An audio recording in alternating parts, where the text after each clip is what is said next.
Hello বন্ধুরা, আবার চলে এসেছি তোমাদের কাছে একটা নতুন রেসিপি। এটা নিরামিষ আইটেম দেখাচ্ছি।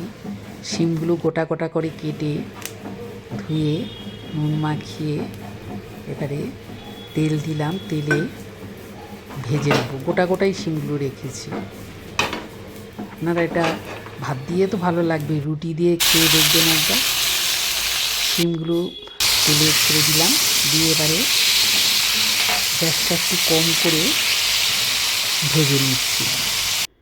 এদিকে পোস্তটা শিলে বেটে নিচ্ছি। পোস্তটা আমি একটু কচকচে করে বাটছি, একদম মিহি বাটবো না। পোস্তটা বাটা হয়ে গেল। এবারে শিলে কাঁচা লঙ্কা আর নারকোল কোড়া, এটাও আমি শিলে বেটে নিচ্ছি। নিরামিষ আইটেম তো, দেখবেন খুব সুন্দর খেতে। ভালো লাগলে আমার পাশে থাকবেন, আর নতুন রেসিপি দেখতে হলে আমাকে একটু লাইক, শেয়ার, কমেন্ট করবেন, আমার একটু ভালো লাগবে।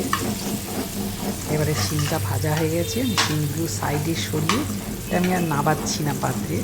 তার মাঝখানেই তেলের মধ্যে তেলটা বেশি করে দিয়েছিলাম তো, তাই জন্য শিমটা নাবাইনি। শিমটা সাইডে সরিয়ে, আপনারা চাইলে সরিয়েও নিতে পারেন, তুলে নিতে পারেন। এবারে কালো জিরে ফোড়ন দিলাম, দিয়ে এবার ওই পোস্ত বাটা, নারকোল, কাঁচা লঙ্কা বাটা সব একসাথে দিয়ে দিচ্ছি। খেয়ে একবার দেখবেন, দারুণ লাগে এটা। এবারে মাঝখানে আমি সামান্য জল দেব, দিয়ে সামান্য জল দিয়ে এটাকে একটু কষিয়ে নেব।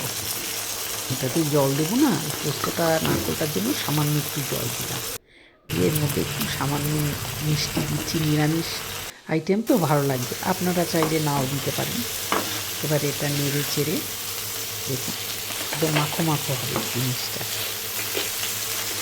কোনো জল যাবে না এর মধ্যে। ভালো করে নেড়ে চেড়ে ভাজাতেই অর্ধেক সেদ্ধ হয়ে গেছে। এটা কিছুক্ষণ আমি কষিয়ে নিলাম, নিয়ে এবার আমি সার্ভ করে দিলাম। খেয়ে ভালো লাগলে কমেন্ট করবেন, না ভালো লাগলে তাও জানাবেন।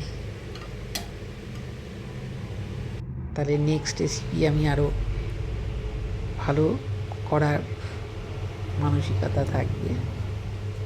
উপর থেকে কাঁচা তেল